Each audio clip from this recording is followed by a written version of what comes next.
It's a great morning. Welcome to Spring Delights here, Western Spring Television, and today, the 27th day in the month of June, 2026. It gives me great pleasure to welcome you to today.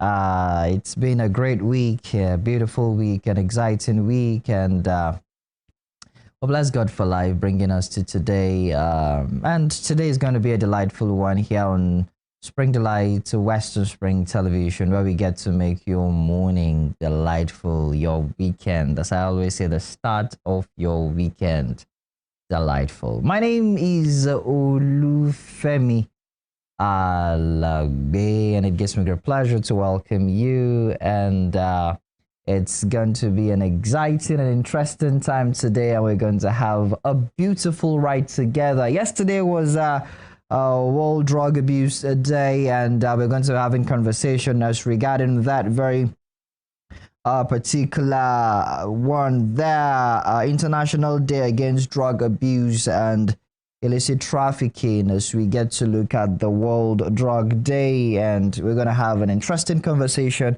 as regarding that, the impact, the cause, different angles, and different things we're going to look into, and I believe we're going to have a wonderful time together. As you know, if you've been following us along, and maybe this is your first time, we have different segments on the show. First of all, go for some aerobics, where we get to stretch out the muscles, burn out some calories, and when we return, we get to have a brief session of the paper review. Then we have a celebrity birthdays today in history, and after that, we get to have the conversation proper, where we get to bisect and dissect issues. As I said, today we're going to look at the angle of drugs, as we get to, commemorate the World Drug Day that was yesterday.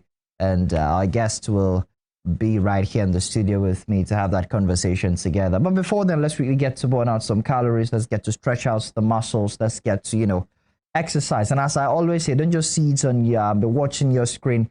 You get to do something as you get to watch it being done on the screen. Get to also burn out some calories. If you're with family, get to do it together. Make it a system to bond together, and doing it together. And if you're alone all by yourself, it doesn't debar you from doing the needful as well. Get to exercise, burn out the calories, stretch the muscles, and stay fit and stay fine. We go for some aerobics now. I'll return. It is still the Spring Delights here on Western Spring Television. Stay with us.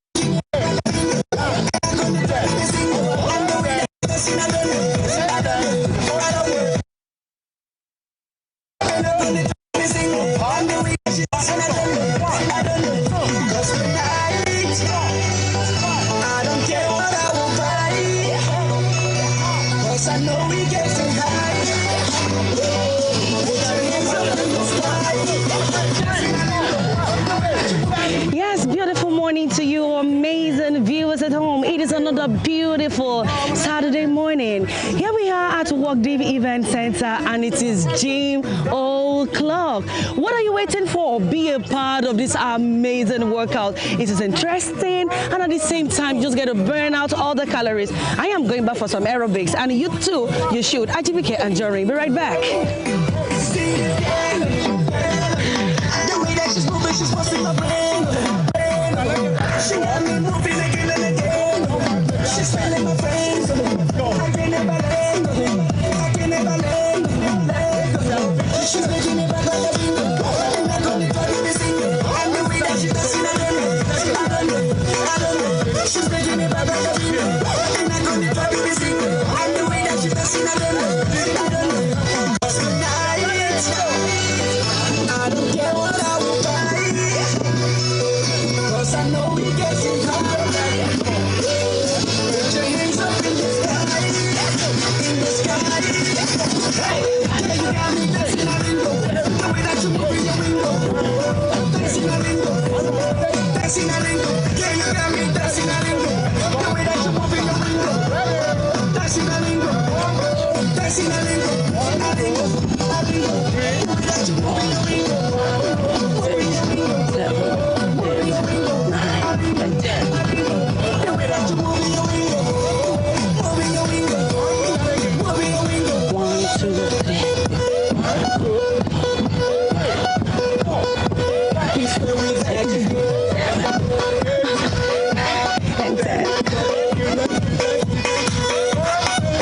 I think we are good. We are good.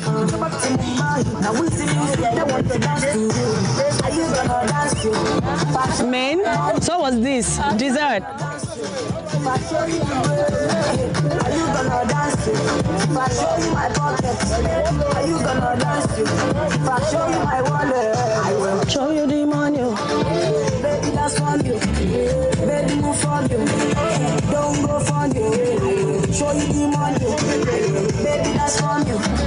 Show me your body. Don't go for you. Give me my love. Baby, give me up your love. Give me my love. I'm gonna take your love for granted. Baby, fire the door. Baby, gonna just go. You like my stuff, I flow. Baby, we just go. Money too much, I'm dashing. You feel my singing. Whatever you're thinking. I see what I'm feeling. I'm got to Dubai. I'm touching Mozart. But to Mumbai. Now with the music, they want to dance to you. Are you gonna dance to? If I show you my money. Oh, yeah, shake body. All right, place the first. All right, place, let's go.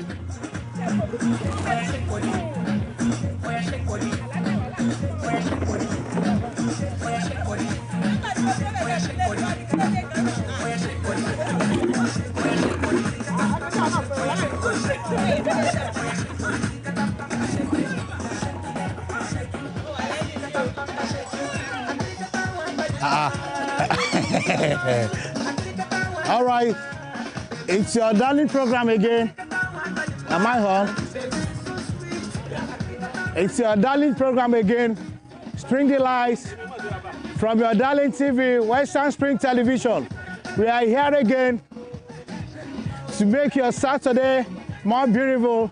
We want us to start it on a very lighter mode. This is your exercise again. The exercise, the fitness segment of the program, Spring Delights on your darling station, Western Spring Television. I remain your darling instructor, TJ Hanyo. Let's do it again. Ready? 1, 2, 3, go. 1, 2, 3, 4, 5, 6, 7, 8, 9, 10. All right, you bring it down. The few hours at home, you can join us. This is what you can get to do at your comfort over there. Never mind the board we're using. If you can't get anything to use, you can do it on the bare floor. You can do it. Just make sure you are comfortable over there. I remain your darling instructor, TJ Hanyu. Let's do it one more time again. Ready? 1, 2, 3, go. You come up. 1, 2, 3, 4, 5, 6, 7, 8, 9, 10. Your 9 and 10. You just tap. You tap this way. You tap. I tap. All right, let's bring it down. Ready? 1, 2, 3, go. 1, 2, 3, 4, 5, 6, 7, 8, 9, 10. All right, you bring it down. We get it one more time before we move to other exercise. Ready? 1, 2, 3, go. Up, up. You go side. 1, 2, 3, 4, 5, 6, 7, 8. This is total exercise, aerobic fitness. This is a kind of exercise that is good for you. This will touches every part of your body. This is what you can get to do in respect of your age, your sex, your stature. Cannot stop you from doing it. Just make sure you are shaking it. You shake your body. Let's shake it again. Let's go. 1, 2, 1, 2, 1, 2, 1, 2, 1, 2, 1, 2, 1, 2, 1, 2. All right, let's go. All right, your right hand to the side. All right, you get to your board. All right, your left leg down, down, down. Now you put it down. All right, ready? We go this way. 1, 1, 2, 3, 4, 5, 6, 7, 8, 9, 10. All right, bring it down. We are changing the legs and the hands. You can see my right leg, my left leg's on the ball. Right down, right down. My left hand, you are bringing your legs, your right leg to your left hand. Ready? 1, 2, 3, go. 1, 2, 3, 4, 5, 6, 7, 8, 9, 10.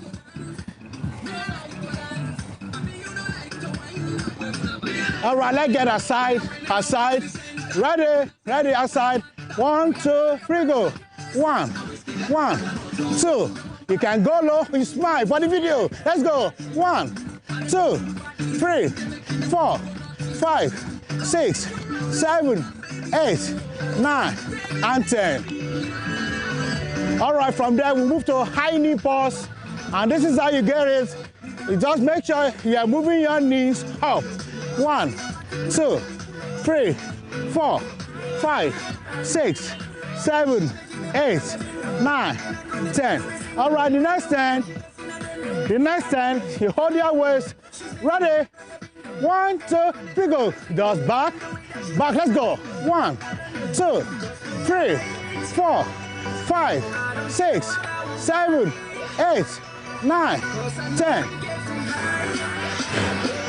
Let's get it one more time. Let's go. 1, 2, 3, go. You go low, you go low, you go low. 1, 2, 3, 4, 5, 6, 7, 8, 9, and 10. Thank you. Thank you. All right, well, let's get this. So right from here, you bring your knees to your elbow. You touch, you touch. Let's catch one of the favorites of one of my dearest sisters around. The favorites, our favorites. Ready? 1, 2, 3, go. You go. 1, two.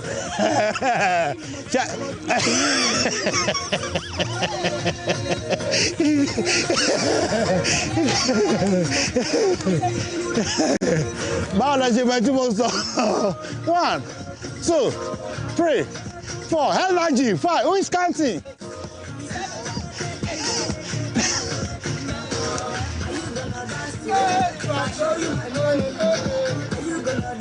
All right, please get to your board.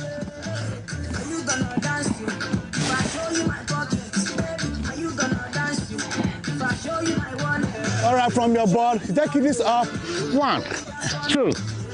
You can see my movement here. 1, 2, 3, 4, 5, 6, 7, 8, 9, 10. 1, 2, 3, 4, 5, 6, 7, 8, 9, and 10. All right, please, let's appreciate ourselves. When you warm up, you cool down, you cool it down. This is how we do it. Aerobic fitness, this is it. This is just a what? A what? And highs. Now we are moving to the mainstream, to the main exercise for the day. All right, the two this. All right. Well, you warm up, you cool down. You warm up, you go. All right. You bring it down. All right, hop again. Your two hands together. Spring the lights on your darling TV, Western Spring Television. This is how we do it. Every Saturday, you join us, exercise for you. Aerobic fitness, this is good for you and me. All right, hop.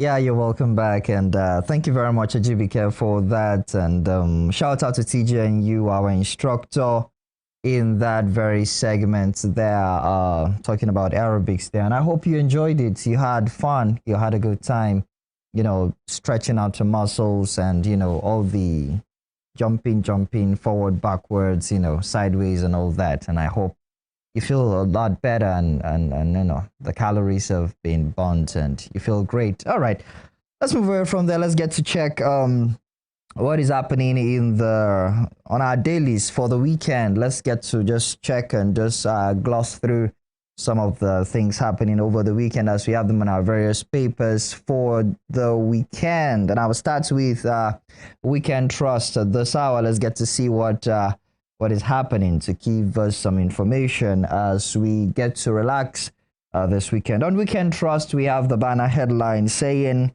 Kaduna Mob Action puts police on the sports with the rider. Power banks to the rescue. We pay 300 naira to charge our phones.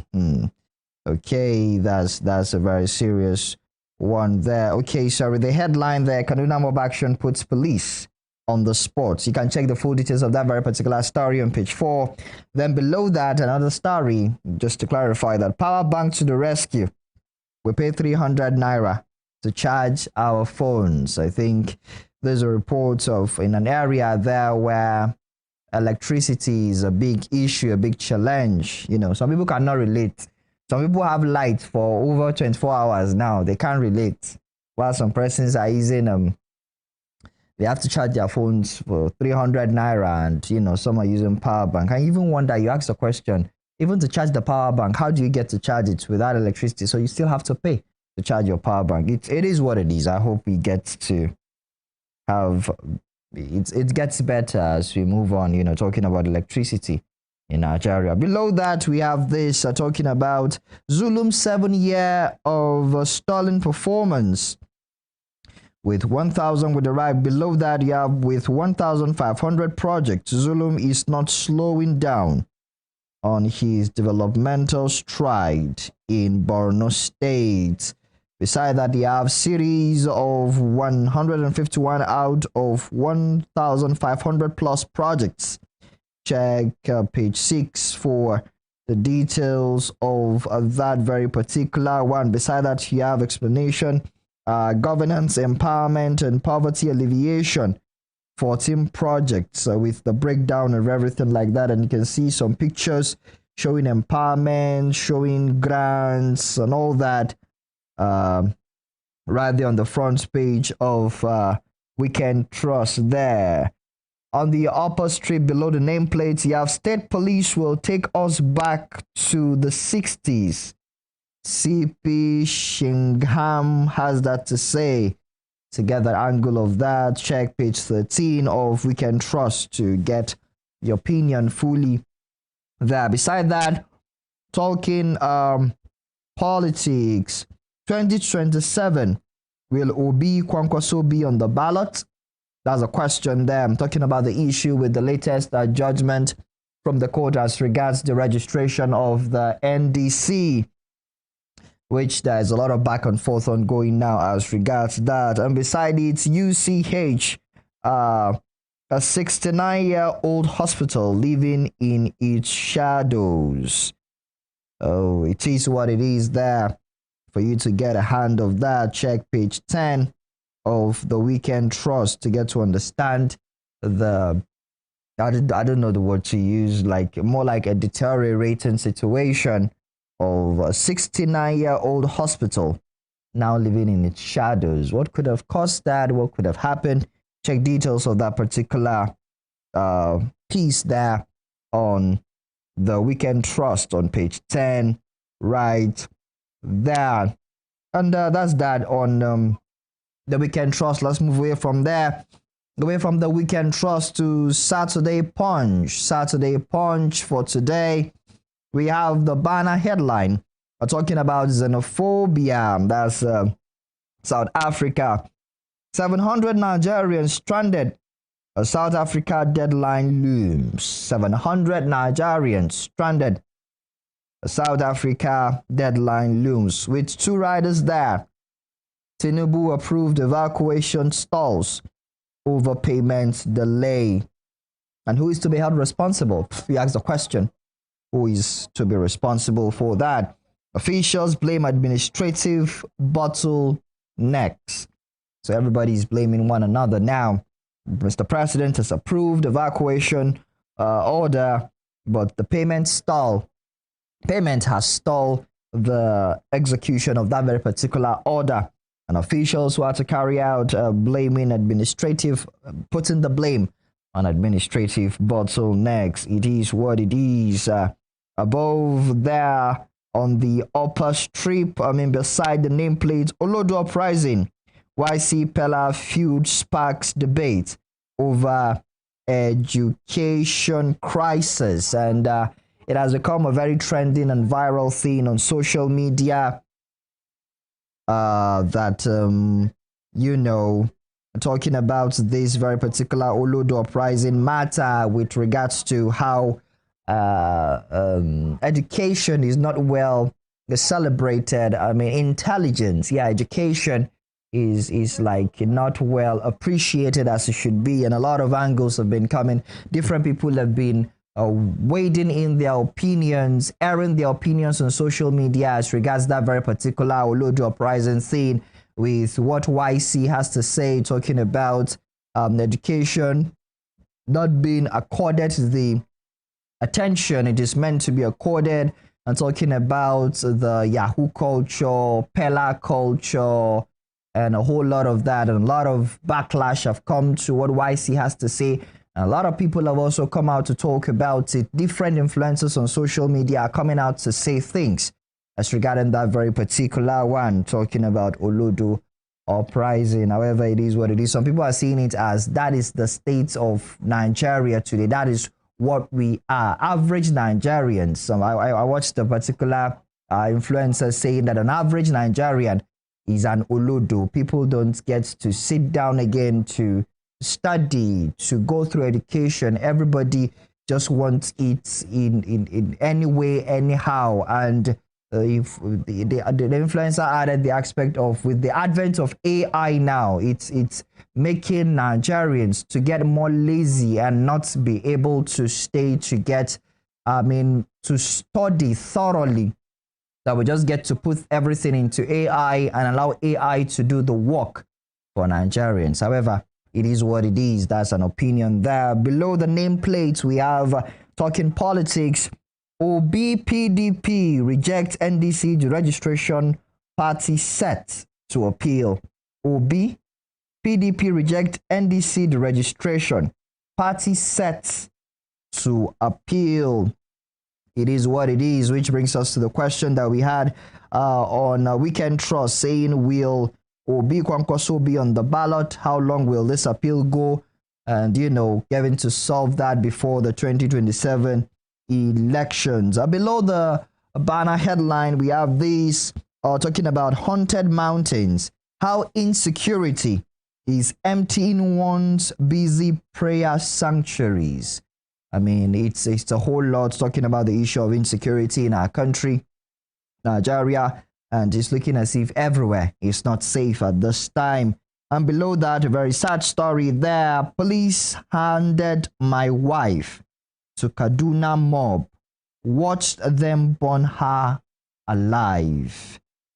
Police hand over my wife to Kaduna mob, watched them burn her alive. That's coming from a husband there. A very sad one there. You can imagine the pain, the torture of that man getting to see that from the police. But get to read the details of that on the Saturday Punch there. Beside that, you have local manufacturers blocked importation of 1.55 million meters. Local manufacturers blocked importation of 1.55 million meters.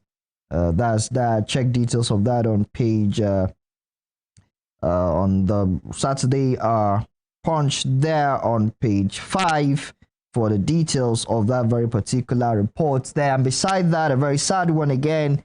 My son falsely accused of robbery at 17, still on death row at 45. A widow has that to say. He was captured when he was 17 and is still on death row, and he's 45 currently. It is what it is. A very sad one there.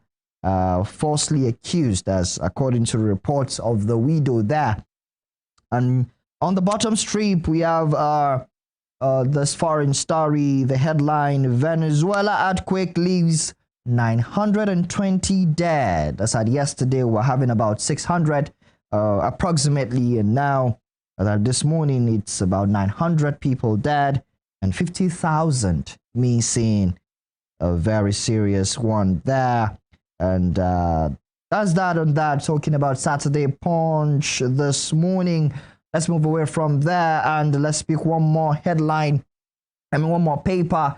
Let's get to look at Saturday Sun as we wrap up this paper review segment. Saturday Sun, we have the banner headline, confusion over court directive on NDC registration.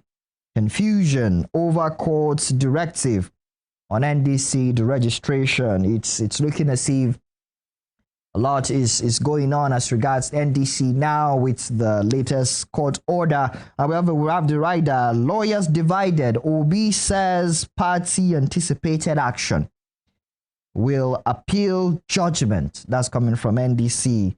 And well, we keep fingers crossed to get to see what the outcome of that will be. On the upper strip, above the nameplate on insecurity, we have states mount counteroffensive against bandits.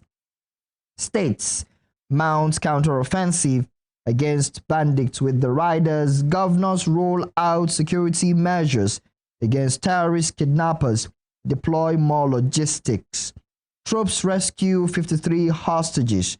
Recover aid vehicles in Borno, and I think that that's a welcome development. I hope states will continue to put in more energy, and we get to have our hostages recovered back, particularly of interest to us here in the southwest, the abduction of the students in Urire local government area for your state, particularly that's the CLA Yawata community, that we get to have them back as well, and they get to be united with their families. And that's that about that.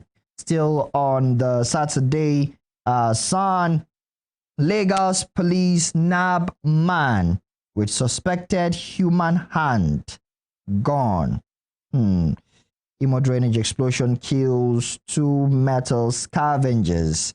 And that's that. Below that, talking about that in Lagos. Take that again. Lagos police nab man with suspected human hand gone. Check page 7 and 27 for those 2 stories there.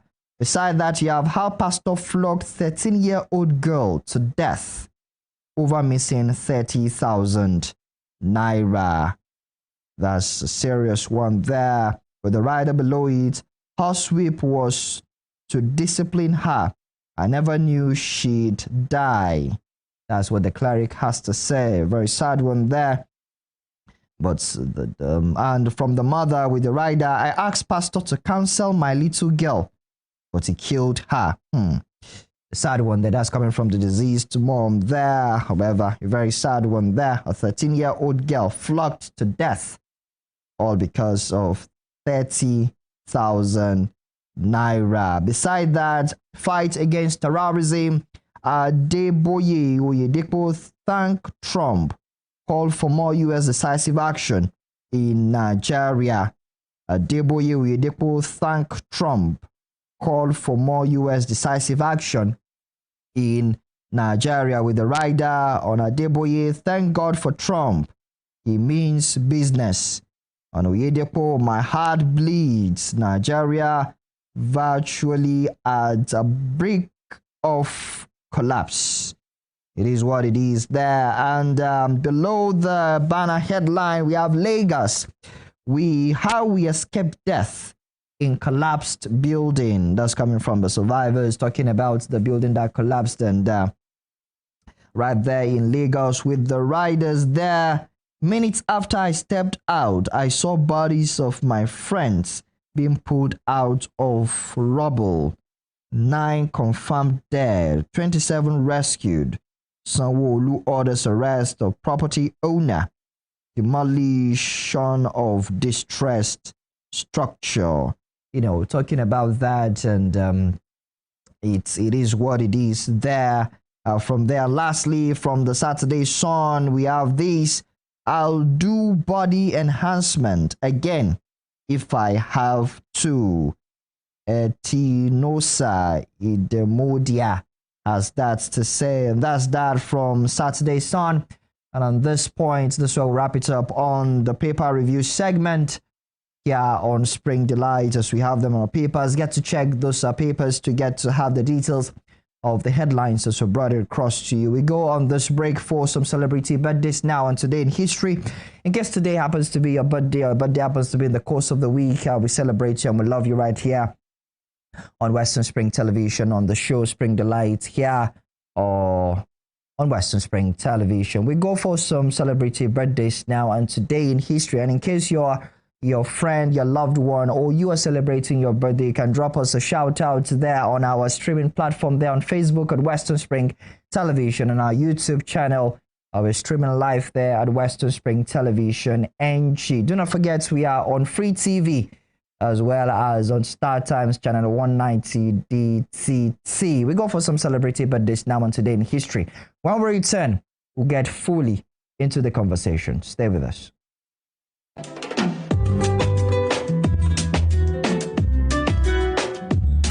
Yesterday actually, but we're going to have the conversation today, and we have right here in the studio Dr. Ayankola, who will be giving us insights into the conversation, talking about drugs, the effects, and everything in relation to it. Dr. Ayatunde Anyakola is an addiction psychiatrist, Federal Neuropsychiatric Hospital, Abeokuta, there. And he's right here with me in the studio, and we'll be having the conversation as regards that. It's a pleasure to have you, Doctor. Good morning. Thank you so much. I mean, I'm so excited to be here. It's another good time to talk about addiction issues. Thank you so much for hosting me. Impressive. All right, let's start this way. For those who are wondering who is actually Dr. Ayatunde Anyakola, can you just tell us a brief history about yourself and what you do, actually, basically? All right, thank you so much. Yes, as earlier mentioned, I'm an addiction specialist. In actual fact, I'm a consultant. After my medical school, I went for special training in psychiatry, and thereafter I've developed keen interest in addiction, which has made me to acquire further skills as related to addiction. And I mean, if you have to look at it, my journey, I mean, started about 26 years ago in the field of medicine, and in the field of psychiatry, I've spent almost 15 years in the field of psychiatry. I also have a passion for addiction-related issues, which has made me to also secure a job in one of the foremost psychiatry hospitals in Nigeria, Neuropsychiatry Hospital, Aro. And I work currently as a senior consultant in that hospital, and at least to help people back at home in Osun State. I see the passion that I developed it, and which necessitated me to have a rehab center in Osogbo here. Which by name is called Stillwater Psychotrauma and Addiction Rehabilitation Center. We've taken care of a lot of people. I mean, this year alone, we've had a significant success in terms of helping people to get back to their feet. People that have alcohol problems, tobacco, cannabis problem. And believe me, you know, the concern about addiction is that it has become a pandemic, and not just in Nigeria, globally. I mean, 5 years ago, US talked about the opioid pandemic, and which was a major debating issues at their parliamentary, at their Senate, and thereafter. And it devoted a lot of budget into this. And that's why it's something that we need to rise up to in Nigeria, not just we talking about it, but providing interventions, providing prevention strategies so that we can reduce the menace. I mean, virtually, you know, studies have shown, I mean, the drug survey in Nigeria showed that at 14.3 million, that was in 2016, surprisingly. That's 10 years ago. And looking at it, and that's why this year team, What Drug Day, talk about that we need to face the challenges. And there are some persisting issues that has to do with addiction, persisting issues that we'll not be able to overcome. And I mean, from the, you know, when we talk about What Drug Day, it's not just about the disease, the addiction disease or the addiction problem, but also the drug trafficking. And when we talk about drug trafficking, COVID era also now made it worse. How so? Okay. Yeah. If you know, during COVID era, there are a lot of lockdown, which made a lot of people to have some psychological problems. People lost job. You know, the whole world was in chaos, was on standstill. However, unfortunately, especially for us in Nigeria and other African countries, some of these drugs that are in quotes illicit, but by virtue of our environment, by virtue of our limited regulations, these drugs were produced in Nigeria, but not used in Nigeria because those drugs were expensive. So those drugs are being pushed out through the Caribbean countries, Mexico, and thereafter find their ways into US. But unfortunately, during COVID era, everything was locked down. So those drugs were trapped in Nigeria. And by virtue of that, those people that were producing, they don't have any choice but to release it to the market. And that's why we have the exponential increase in drugs like ice, which is the amphetamine, and so many others. So, and coupled with the psychological problems that has come with COVID. So those problems still persist. The interventions is limited. That's the problem. Early detection, prevention strategies, it still persists. We have not been able to address it. It's really so it's, and believe me, I hope, because currently a study is also going on to look at the current trend concerning substance use. But if we are talking about 14.3 out of 200 million that have drug use history, that tells us that there's a big problem for us as a country. It's really a lot. So let's bring it down. I mean, locally now, talking about your experience as a clinical, I mean, your clinical experience, what does, the reality of a substance abuse really mean in the real sense in our community today? And I'd like to add, I mean, are we seeing younger demographic pulling into, the cycle? Yeah. The Nigerian drug survey, which was conducted by Nigeria Bureau of Statistics and also with the CRISA and also with some support from UNODC, which they did in 2016, shows that those people, the young age, from the age of 24 to around 35, were the ones that were highly using drugs. And just to tell us that these are age group that should be potentially productive. These are age group that we expect them that they should be breaking new grounds. They are than breaking grounds positively. And when we talk about, many times we talk about that our youthful population is an advantage. Yes, it should be. But amazingly, because we are not harnessing these young ones, they are now being harnessed by drug.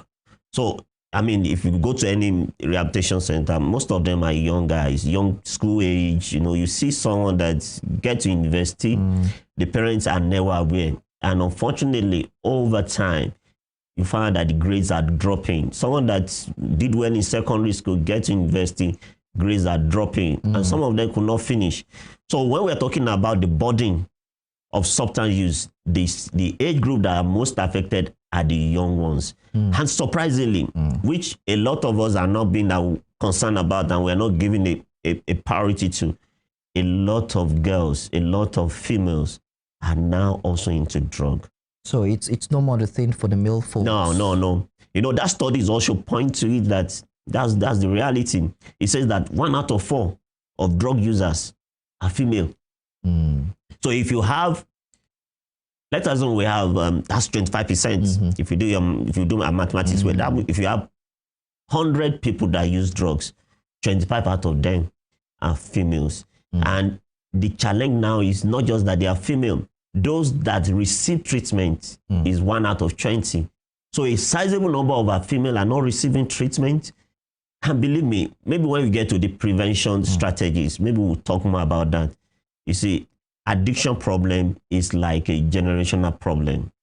Once a generation fails, it exposes the other generation to other vices, which are not, which will not give them a future that is expected. So if a mother fails, a mother that is into substance is not just that mother alone, is going to have a generation afterward. That's why if you look at the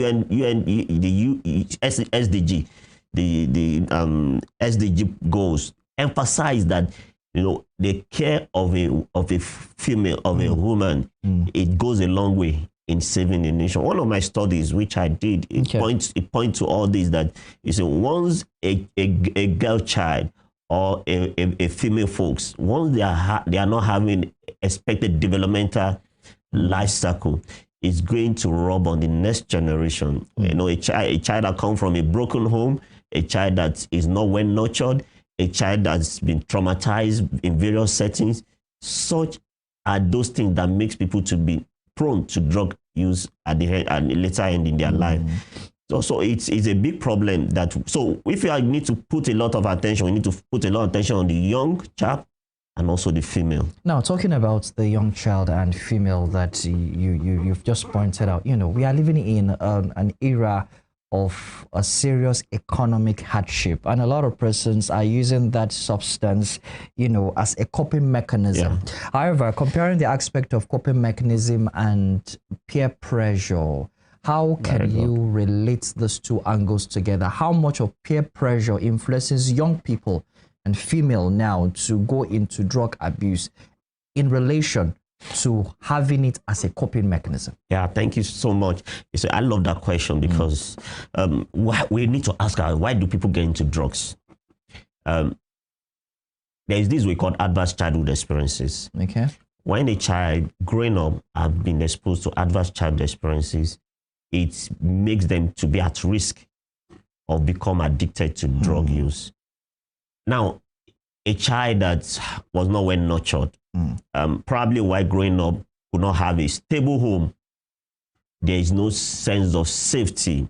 A child that while growing up, is on the streets.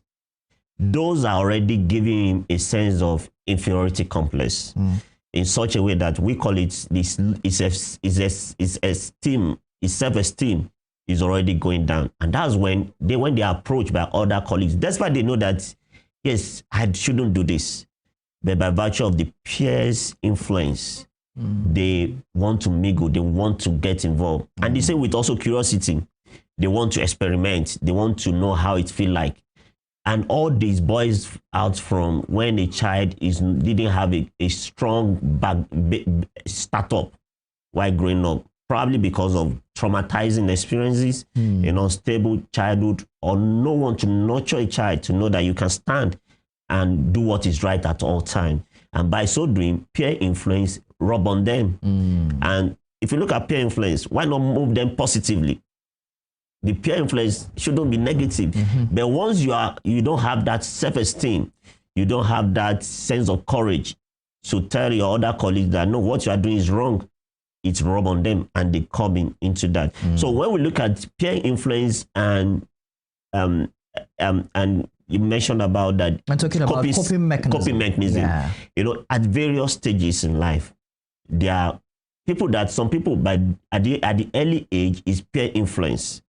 When you become a little bit going to adulthood, it may not be a coping mechanism. So when we are looking at the young people, if we really want to address it, and that's why when we talk about prevention strategies, what you do for someone in schools, in primary school, to prevent them into getting drug use is different from what you do for those in secondary school. It's different from what you do for those in universities. It's different from what you do for those in adults. So for adults, most adults get into drugs probably because of economic problem, family issues, marital disputes, business is not working, occupational challenges, and so many. Some is because of their mental health conditions, which we can relate all together. And that is why, globally now, people are now talking about synergy. For instance, in Nigeria, one of the work I'm working on currently now, looking at how can we work with various multi-sectorial approach, because those are areas that can really help us. While we're working with schools, we shouldn't just end there. We should also work with those that has to do with employment. We should also work with those that has to do with mental health professionals like us, so that we can have a synergy. And at every point, we can be sure that this issues is nipped at the bud. So if I have to summarize your question, I will say that my response will be that various stages of life have different risk. At early age, peer influence dominates, is the most pressing things that makes people get into drug. However, some of them also use it as a coping to cope for their mental health condition. However, later age is more of mental health condition, and as you said, economic instability, security, migrations, and all this could rub on an individual to get into drug use. I get that angle, talking about adults getting to be more of coping mechanism, while the young is more like a peer pressure thing. And parents who are watching right now might be wondering and be saying, okay, how do I get to know? What are the signs? What are the symptoms? It's a usual saying that prevention is better than cure. Absolutely. What are some of the signs you get to see in teenagers, in young minds? As parents, what are those things that they can see that will be like a subtle sign that is looking at this child is tilting towards drug abuse, so that they can nip it at the bud, correct it before it goes overboard? What are some of the signs and symptoms that can be seen in children who are or young minds rather, who are almost tilting towards drug abuse? Thank you so much. Yes, just forgive me if I try to also use the theme for this year Go ahead. as one of those things that every year we do a remembrance about this so that it can enlighten people. We talk about that there are the interventions that should be provided. We are not working hard on them as a country. And it's not just country, individuals also, family. So I will start addressing your question that parents need to start working hard towards not making their young ones becoming a suspect for addiction. What I'm saying is we shouldn't wait until a child starts tasting it.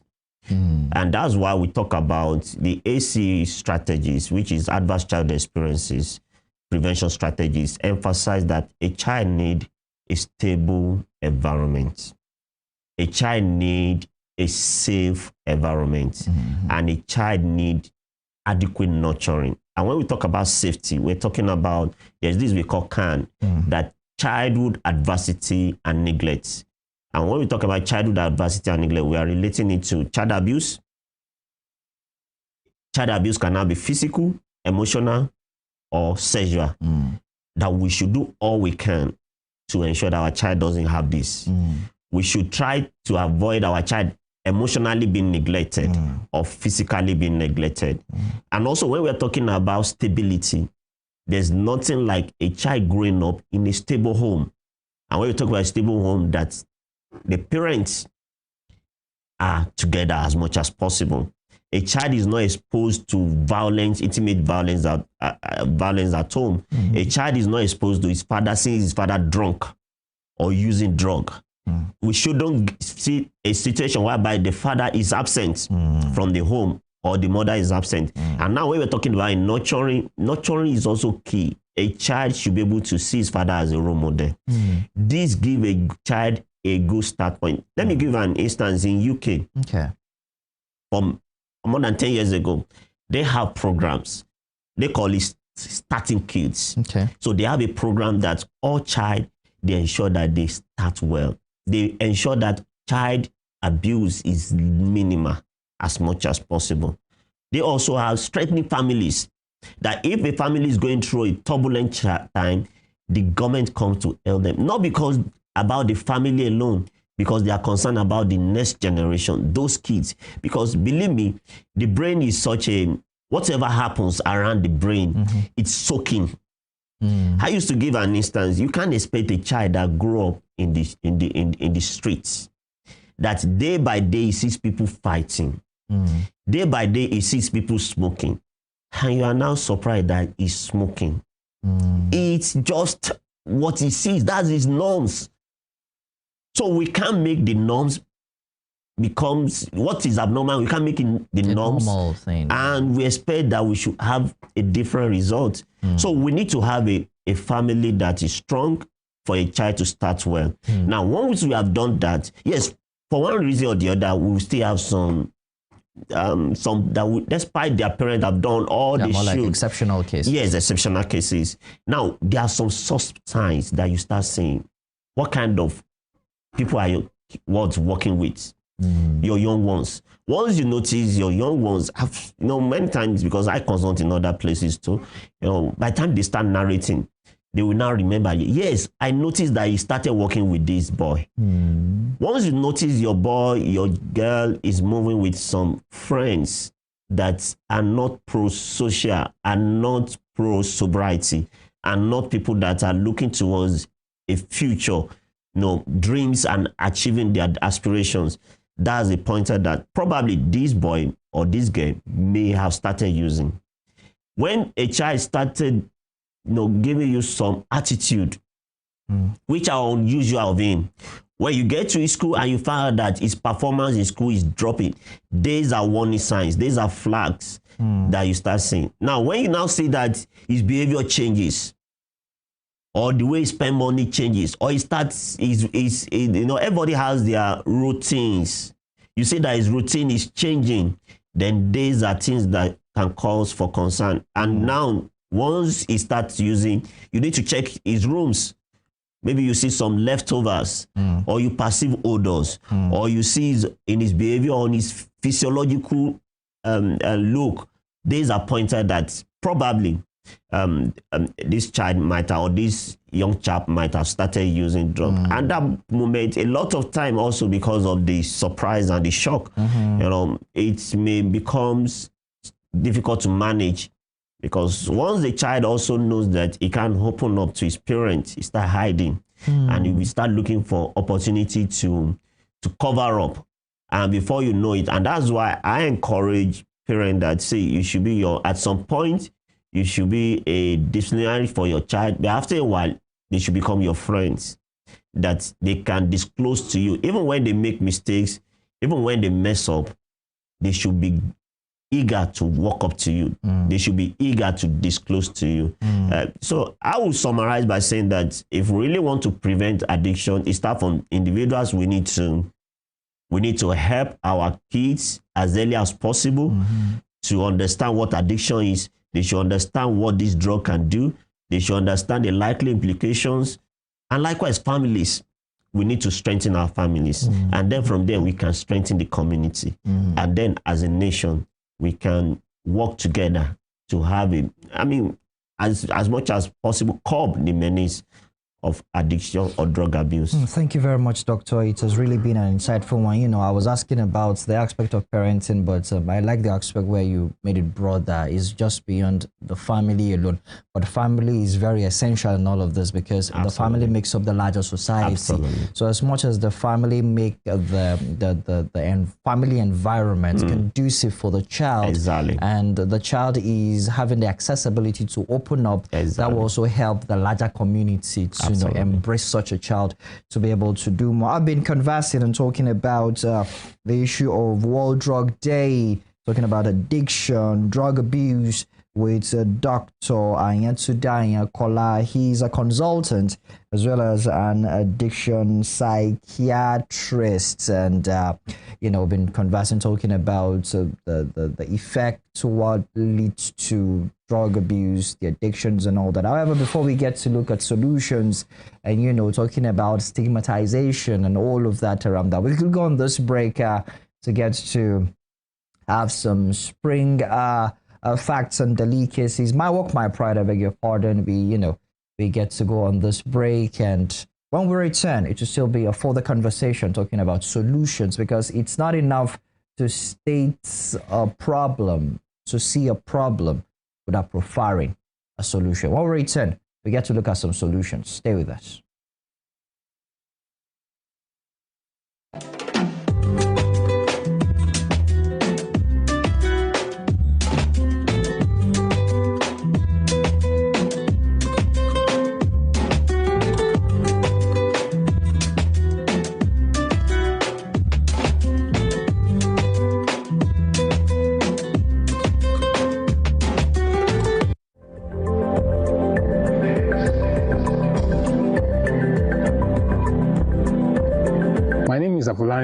I'm a pastor, I'm an engineer, retired one now, and by God's grace, I'm into farming to enjoy my retirement, courtesy of my son. I'm Divine Favor, and I'm a farmer.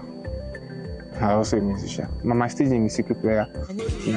And I have songs online, like all the platforms, so it's not easy. It's restricted to one.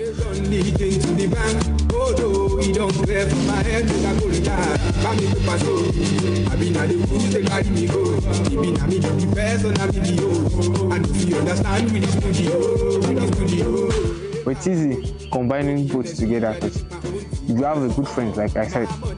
Like my producer is my friend. So I can tell him, let's bring studio equipment to the farm. Then we'll be able to bring it to the farm, we'll do what we'll do, then work together. Like the free time for now, we can make music, do what we'll do till it's time for another feeding and whatever.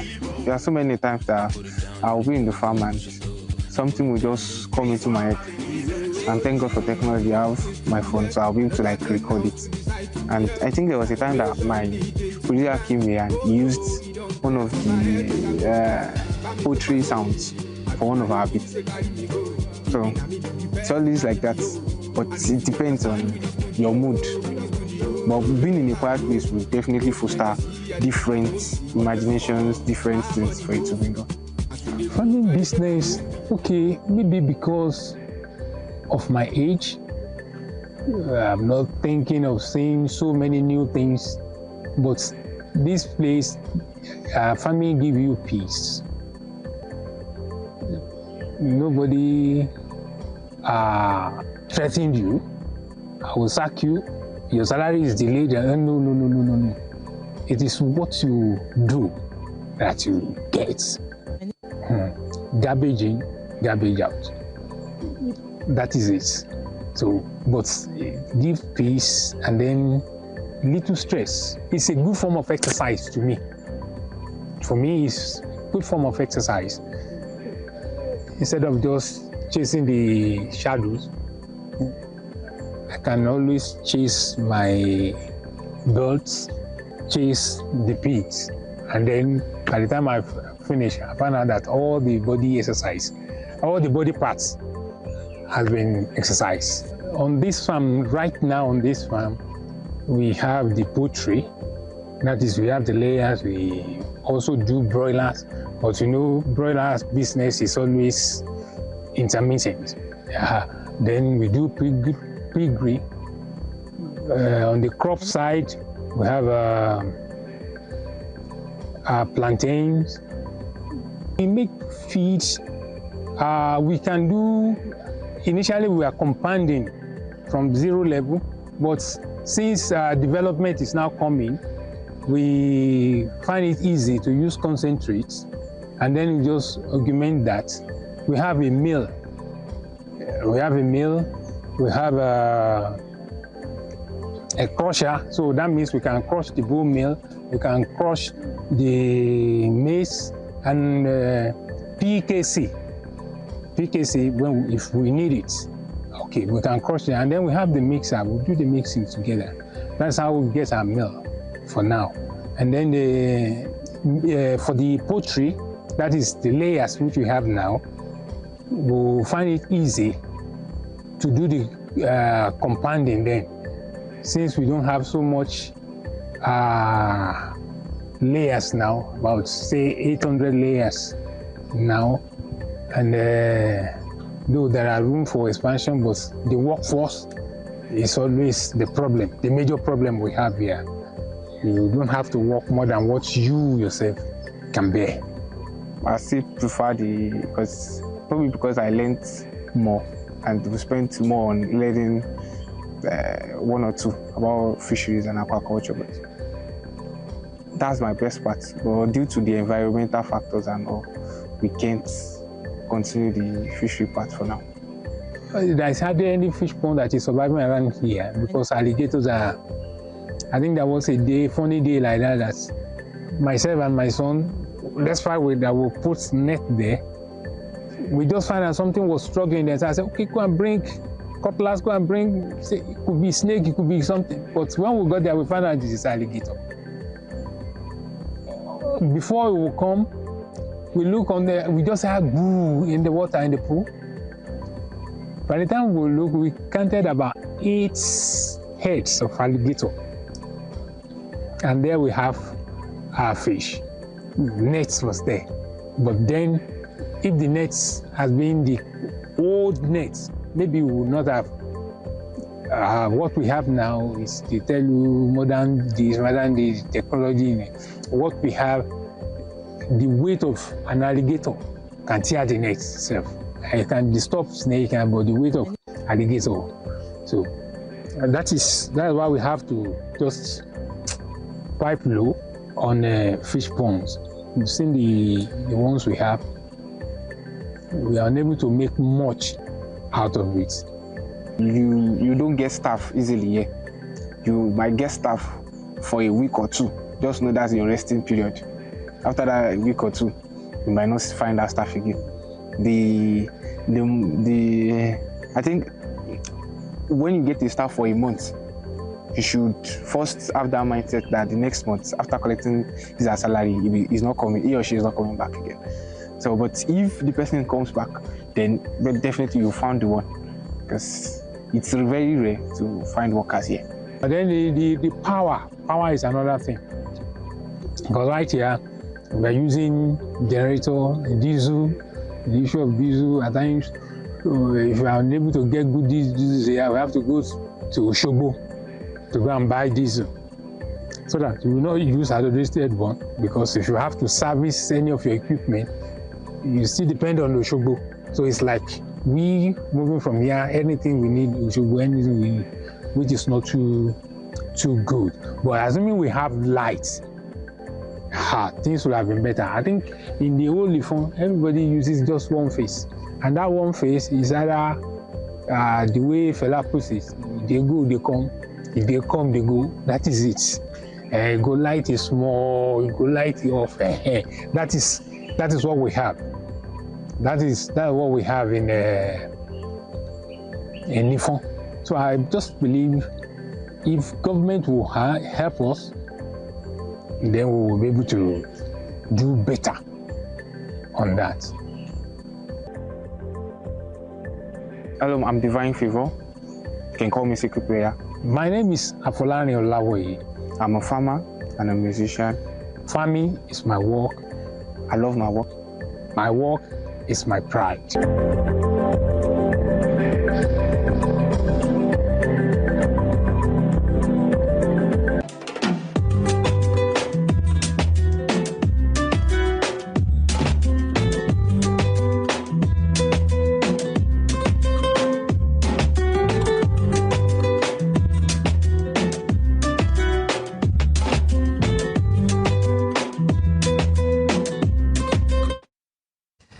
Yeah, very many thanks for being there. Welcome back from that break there, talking about, my work, my pride. Whatever you do that puts food on your table, it's something you should be proud of and, be able to talk about, just as I have a doctor right here in the studio and he's proud of what he's doing, trying to, ensure that lives are rehabilitated and they are trajected into perfect normal life as life should be for them.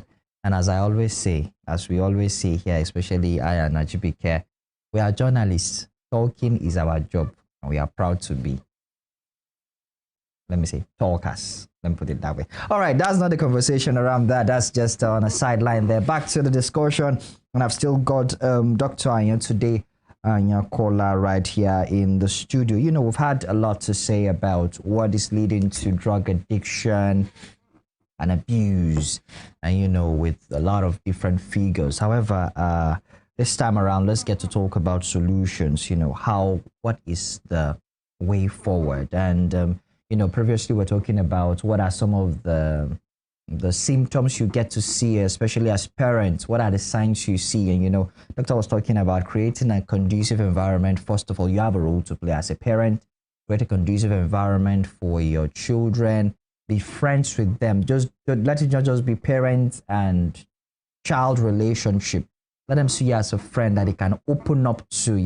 Being able to open up to you will make it easier for them to tell you their struggles, whatever it is they are going through. And, by that, you'll be able to help them better. And maybe there are some exceptional cases, despite the fact that you've tried to make everything conducive and available for them, but yet they are beginning to bring up some strange, signs, the kind of friends they have, the kind of things they do and all that. Just as I've had the doctor say, then it's a signal for you that you get to do the needful. Doctor, it's a pleasure to still have you right here, Thank you so much. having this conversation together. All right, let's talk about solutions to these things. However, let's start with the angle of stigmatization. What will you say, and how do we get to handle the people who feel stigmatized? Let's start with the society. How can the society help? Because it's a lot of people really want help, but because of the stigmatization, they don't feel safe to come out to say this is their struggle. How can they be helped? Thank you so much. Yeah, I mean, I must say that if there's anything that is a major drawback to intervening, just as I highlighted that despite that 1 out of 4 of every drug user is a female, is the stigma that attached to it that makes just 1 out of 20 of those female to be able to access intervention. Stigma is something that closed the door to a lot of people. And that's why globally issues about awareness is one of those key to address this stigma, so that people can be enlightened, we can have enough information and know what to do. And so I think this is also an avenue to tell everyone that addiction is not a moral failure. Addiction is not a moral failure. Okay. Yes, before you start becoming addicted, we may look at it that, oh, this child is stubborn, this child is difficult. But once it becomes an addiction, and when we say how do we describe addiction? Addiction we describe as there are forces that goes with addiction. And that's why maybe I should also tell people that it's not everybody that use drugs that get addicted. Okay. So some use drugs and they are not addicted. So for us as physician, we look at, I don't want to use the big terminologies, but the layman language, we talk about the forces. The forces talk about once you have cravings, and craving we can describe as when somebody becomes very thirsty for it, that it can't resist it. That's one. Once there's compulsion, those are pointed to, it has moved beyond just using, it has become addicted to it. So craving, compulsion, and we talk about once somebody started having loss of control with the pattern of use. And lastly, that despite that this thing is causing you negative consequences, you keep using. So once an individual has craving, or there is loss of control, or there is compulsion to use, or despite that is aware that this thing is causing him harm, he keeps using it, then that means that he has addiction. So once that addiction sets in, even if that person wants to stop, it's beyond him. He can't help himself. And we describe addiction as a chronic illness. And I want us to relate addiction to hypertension. They have so many things in common. Once somebody have addiction, just like, we say everybody get into exercise, watch what you eat. Yes, don't just be sitting down too long. Check your BP on regular basis, reduce your salt intake, eat fiber diet. But once somebody have hypertension, it needs to be on what? Medication. So addiction, hypertension, diabetes, all these are chronic illness. And we say that person will need to live with it. However, the beauty of all this is that it is manageable. Just as hypertension is manageable, diabetes is manageable, addiction is also manageable. So when we are looking at addressing the stigma, we need to be informed.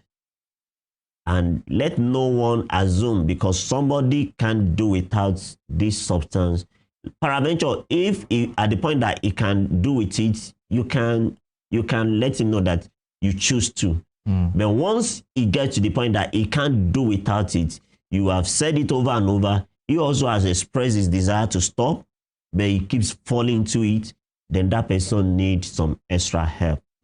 And in addressing addiction, because to overcome stigma, as we said, we need to make treatment to be easily accessible. And that's why, look at HIV. HIV has been stigmatized because, government, every individuals were working towards one goal. We need to defeat this menace. They make HIV treatment to be accessible. They make it such that even you can test yourself. They make it such that it's almost everywhere. So for us to overcome the stigma associated with addiction, we need to create a lot of awareness. And we need to create the right information. There are a lot of myths that goes around concerning addiction. Those myths needs to be discarded. We need to put those off. We need to now get the right information. We need to make treatment to be accessible. We need to make treatment to be cheap. We need to make treatment that even after going through that programs, that such an individual can live a normal life. At place of work, a lot of places of work, when somebody, they say you have addiction or you have a referral letter from, don't come back. Those things need to stop. And that's where policy needs to come in. Because I was going to ask the question that what are psychiatrists, experts like you doing to ensure that this information goes round and people are properly aware of the stigmatization thing in order to help those who are addicted in such conditions, really? Yeah, there's a little that individuals can do. And just as I said, that's why, I have to start a rehab center in Oshobo here to create awareness. There is a way out.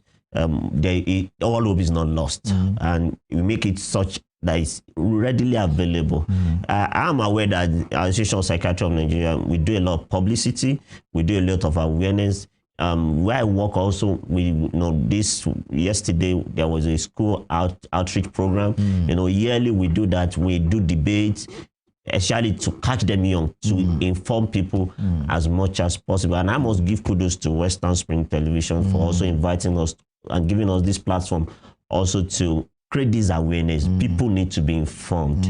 Misconception need to stop. And we need to do this over and over. There's nothing that said that some of our newspapers, a column can be to address this so that people can always have the right information. I'm aware of a lot of NGOs which I'm part of that are creating a lot of awareness, but it's the government needs to do more. Yeah, you're talking about the aspect of policies and all that. Where should the government exactly do that? Policies need to be put in place, and this policy should be guided by experts, those that know what to do, not just and not just find not people, just political appointments. That's where I'm going. Just gather a lot of people that don't really have the right information.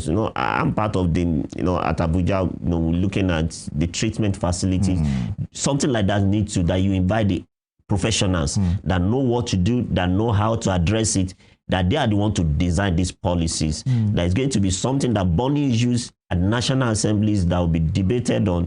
And I mean, we need to thank the last National Assembly for passing the Mental Health Act. These are also avenues to create awareness concerning mental health and even drug abuse as we are relating it today. So a lot of this should be done. And also people that eventually have gone through treatment, they should be welcomed back. Not that we are now seeing them as they can't survive, they can't do anything again. And we should create space for them. We should allow them to have space, even in the policy making. We should allow them to have space, even when we are talking about treatment. And by so doing, before you know it, the issue about stigma will be reduced drastically. Interesting, Doctor. Two things before we wrap up this segment. Number one, let's assuming for those who have weighed off the issue of stigma and are ready to come out to talk and crying out to say they actually need help and are wondering, what is the process of rehabilitation like? And they're wondering, how is it going to look like? And they're asking, is it something I will be able to go through? What is the process of rehabilitation like, really? Thank you so much. Yes, as we've said, we talked about prevention earlier. Now, treatment, there are various forms of treatment modality that are available. Okay. Some of them is just, we call it counseling. Just, okay, let's evaluate you. Let's know where you are. So we do screening. When we do screening, we interview you, we ask you some questions, we know the level in terms of your addiction, where you are. And some, if it's low risk, we just give them some information, we tell them what to do, and by so doing, we book appointment with them, and they come and go. They come and go. It could be on weekend. Okay, come on weekend, so time, then we evaluate. Some is on phone, online, that we do they provide the intervention. Some, it may need to come for intensive intervention because it's beyond him and he can't control. If he stays at home, he's going to end up going back. So once you come, we may need to spend some time to detoxify. And what we mean by detoxify is that the effect of the substance in you, we want it to wane off so that you'll be able to have a reasonable mind to have a discussion with. And in the process of that, some may need to spend 2 weeks. After that, then we may need to say, okay, let's work on outpatients. You come and you go, you come and you go. Some, they come in the evening and they prevention, someone that is working, someone that is in school. So we look for programs that will fit in and will not deprive just such a person from functioning, because the end point of rehabilitation is for you to be able to live a meaningful life. It's not just stopping drug use. And one of those things that we do, especially in my facilities, we address issues about coping styles. We address issues about developing life skill training. Because some people, why they get into it, just as I highlighted earlier, because of their low self-esteem, we need to make them to be more assertive, be able to express themselves, improve their social skills so that they can read body language, they can know what the other is saying without saying it, and they also can communicate effectively. So we work on all those things. We work on positive thinking. We work on making right decision making. So we work on that because what makes you find addiction enticing, we work on it. We work on how to regulate your moods so that because some people, because they could not, whenever they are angry, I've seen a lot of this. Whenever they're angry, that's when they go to smoke. Whenever they don't have money, when they feel down, that's when they go to drink. We need to fill those gaps. And we work on them. When you are pushed to the wall, ability to tolerate more. So all these we package into the program. Not just that you are stopping drug, but your life becomes more meaningful. And beyond that, at the tail end, we now work on how you're going to get back on your feet. What are you going to do? Are you going back to school? Where are you going to stay? And by the end, that person is like a renewed being. And by so doing, he can start living life as expected. And beyond that also, because mental health condition goes a long way, goes along with substance use. So we also treat, some may have depression, anxiety, mental psychosis. So we treat that as along the line with the addiction problem. I quickly said two things. Number two, let's there's this motivational counseling thing. What role does this play? A lot of people get freed from this addiction thing, but in the end, they relapse and go back to it. What role does counseling, motivational counseling, play in ensuring that former addicts don't relapse to this addiction again? A lot of people have asked that, are you saying that once we come, this person is not going back? I don't want to give a false hope. Addiction is a chronic illness. Just like when somebody has hypertension, if you stop taking his medication, his BP will rise again. By the time you are leaving our facility, we'll enlighten you. These are things you need to do. This is how to handle your triggers. This is how to have a schedule for the day. Once you lower those thresholds, once you ignore those warning signs, relapse is going to happen. And so what we do is that we encourage them for 2 years. They're going to be coming for follow-up, and we expect by the time you do that for 2 years, it should become your second nature. But if for any reason other things happen, then if relapse happen, quickly come back. Don't let it get out of point. Just like people go and check your BP, go and check your BP, do it regularly.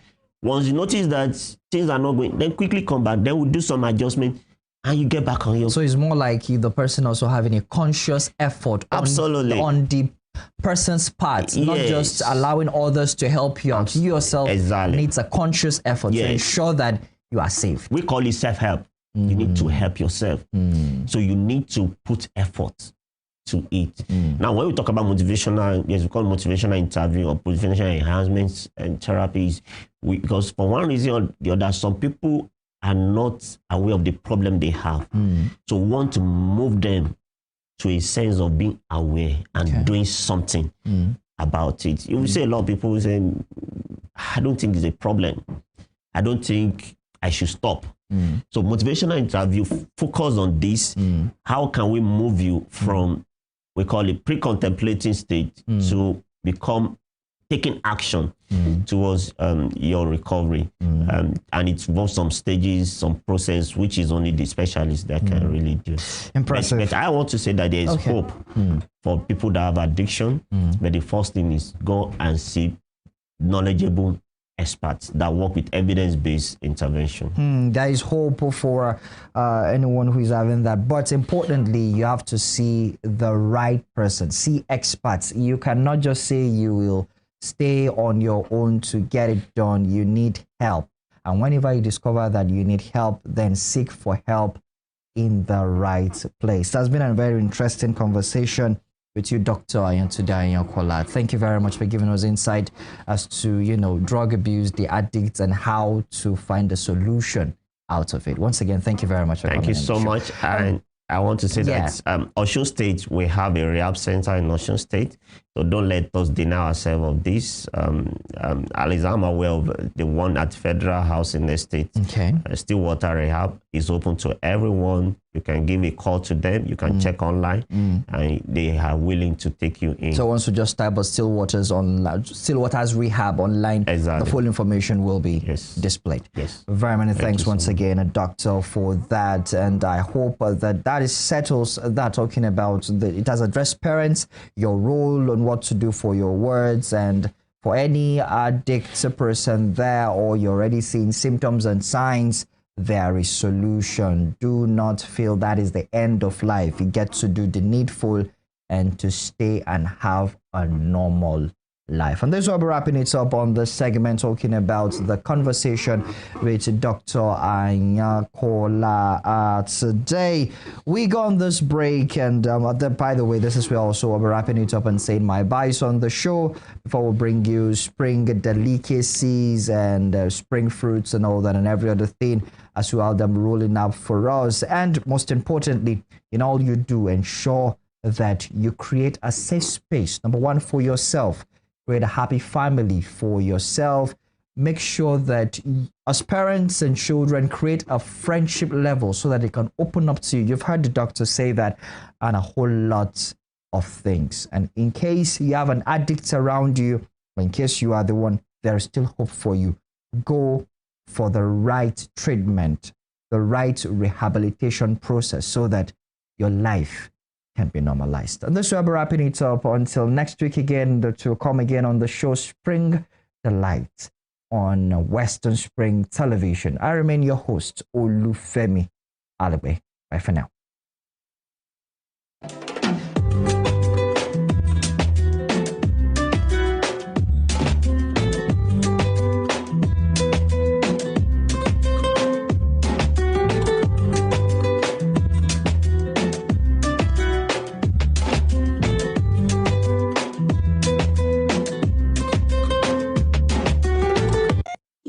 Time of the year when African cherry, the fruit popularly known as agbalumo, among the Yoruba and Odu